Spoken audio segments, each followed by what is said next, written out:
We got a lot to go over. There's been a lot going on in the last week. Where do you want to begin? Steer this ship for us. All right, brother. Well, I've got to say Conor won that fight. Yeah, Conor did. I'm gonna say something right now that I've never said or even thought about before, ever.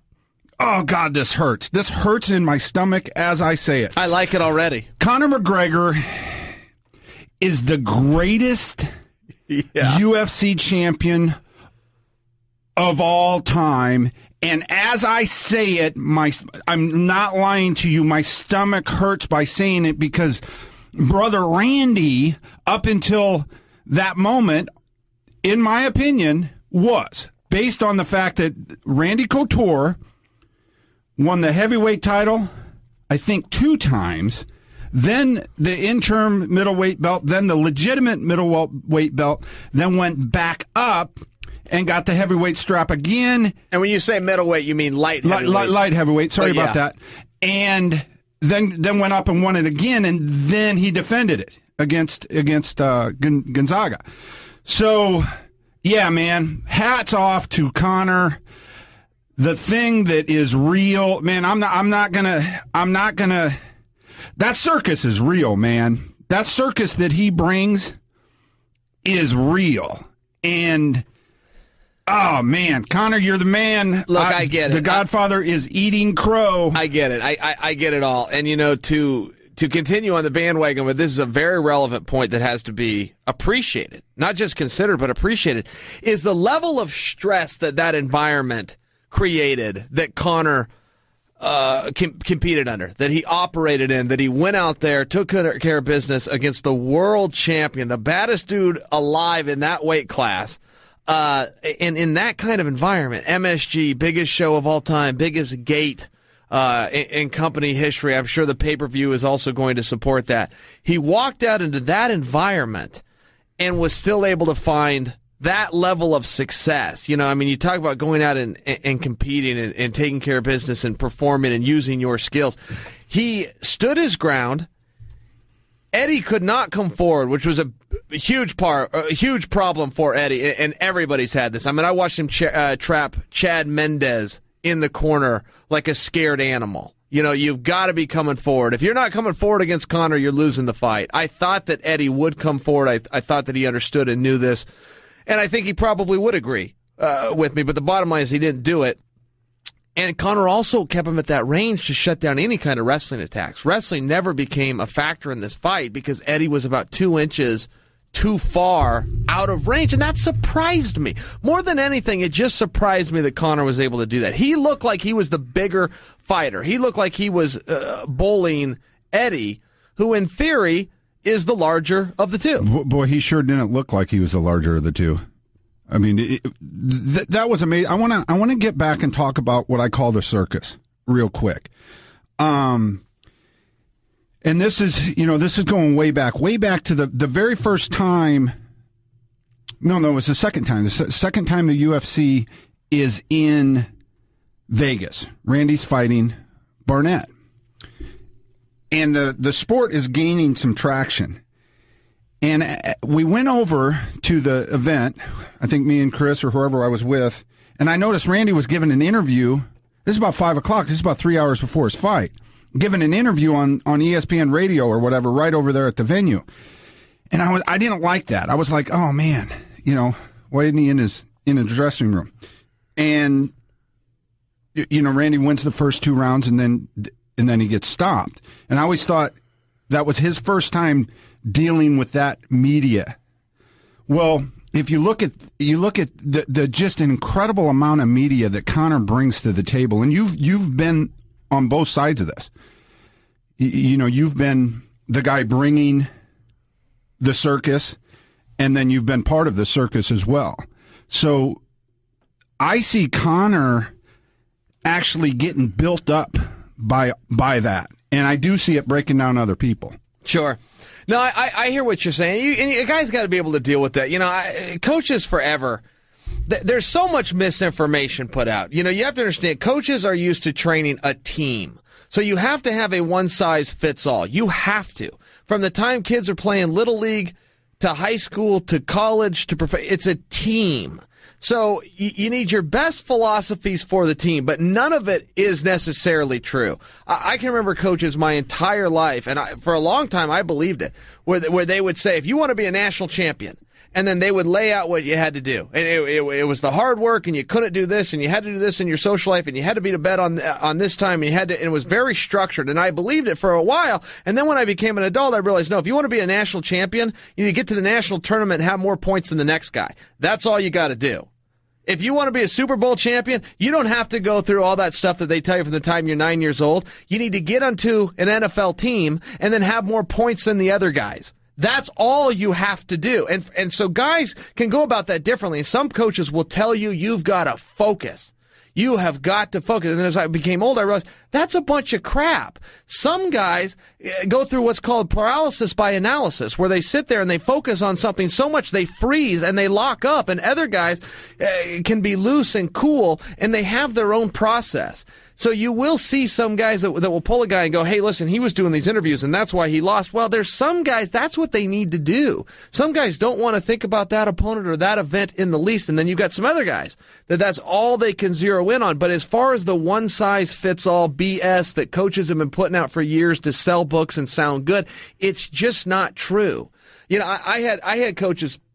I'll give you another fine example that will talk about desire. I just sat on this. It was a coach who I really respect, so I'm going to leave his name out of it. But he's talking about desire. You have to have desire. You can't do anything if you don't have desire. And I'm sitting there and I want to go, Coach, you got to stop with all that, because you're going to touch 2 kids in this whole room. 2 kids have desire. The other 28 kids can get it done on discipline. If you have desire, it sure makes life easy. Boy, I want to go out and do that. Well, what a great motivational tool. But the rest of the kids don't have that, and they can't control it. So what can they do? They can be to the car on time. They can be in practice on time. They can put in the extras. They can live a life of discipline when they don't have the desire. So no, you don't. Not only do you not have to have desire, you can't control whether or not you have desire. Now, I'm going in a different direction, but the point that I'm attempting to make is, for Conor, you can't just sit back and go, well, he's going to have all these pressures and he's traveling. Maybe that's what makes him tick. I wasn't thinking of it upon Conor. I think Conor feeds off of that. I'm talking Clearly about his opponent. Now, I think you're talking about something that you've lived through, which is, you know, coming up from the curtain jerker to the you know, the biggest star in the sport. Because I remember, before you were a superstar, you had to fight Dan Miller. And you had to lose a ton of weight, man. A ton of weight. I want to say 35 pounds in 14 days. 36.2 in 21 days. All right. So it was a ton of weight. Now, this is before Chael's circus starts. And, you know, I'd go to all his fights, help him cut weight, chat with him the night before the fight, and then peace out until the fight was over.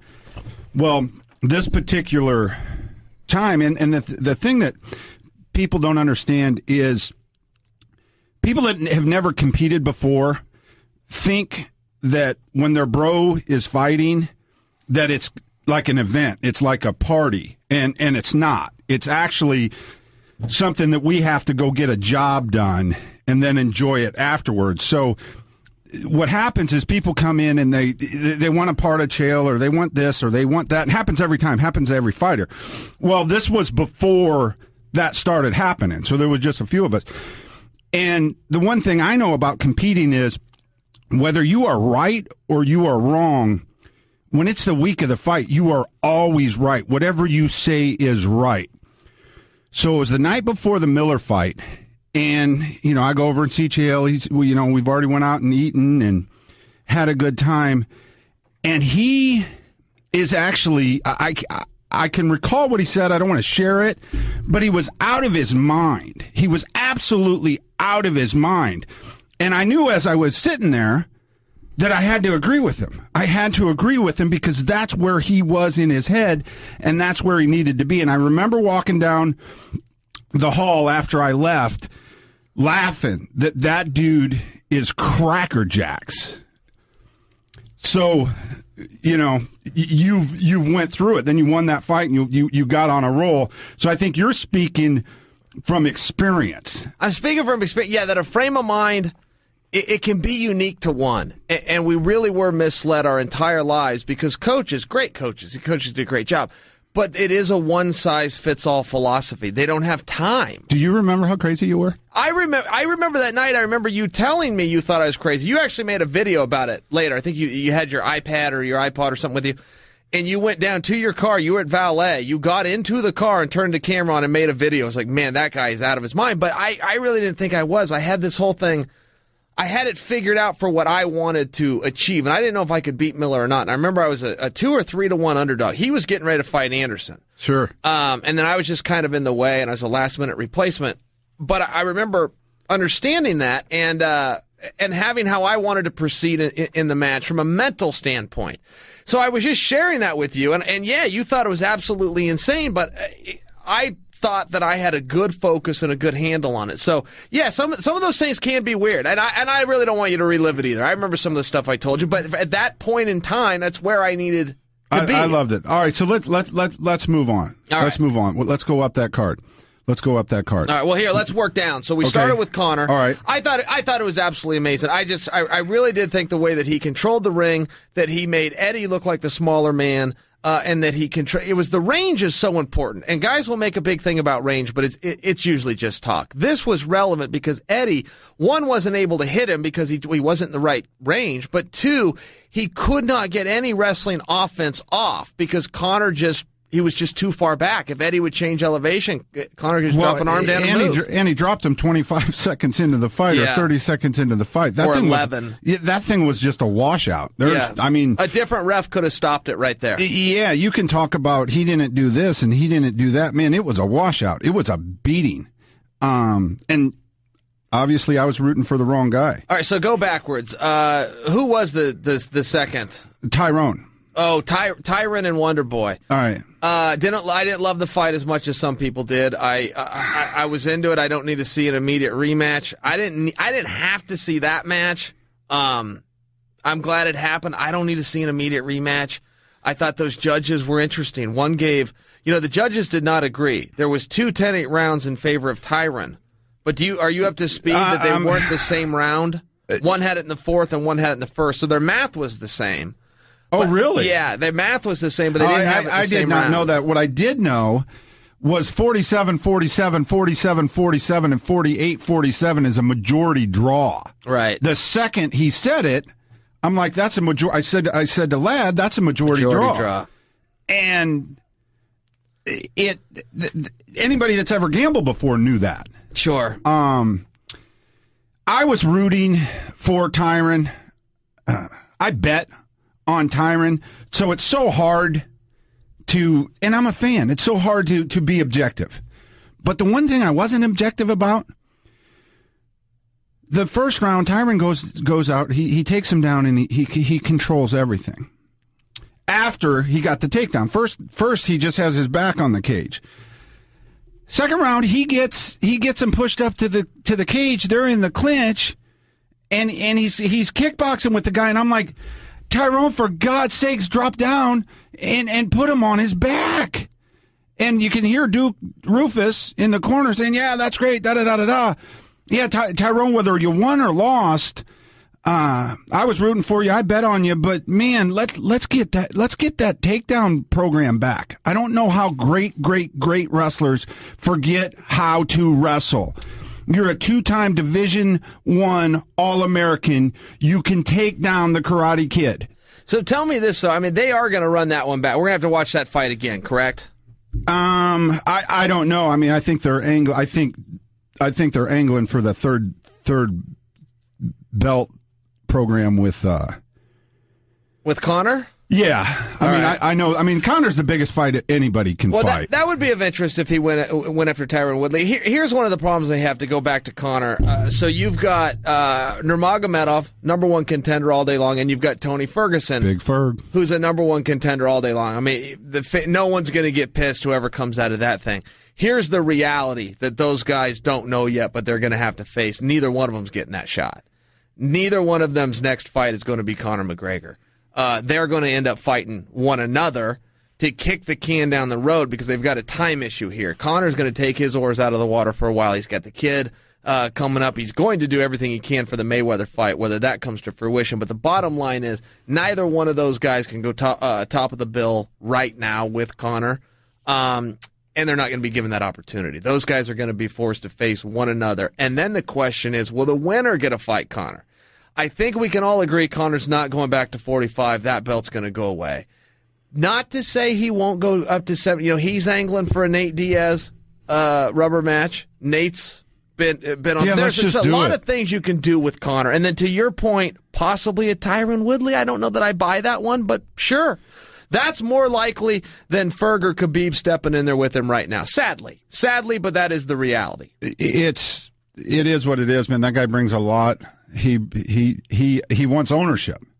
He wants ownership. He forgot how this thing, he came in on the 14th floor.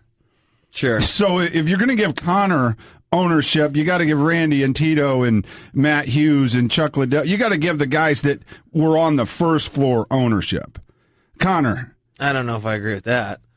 Conor's not getting ownership, but I'm just on your philosophy as a whole. No, it's not what did you do for me yesterday. It's what can you do for me today. But he's got a contract. Conor's not getting ownership. All right.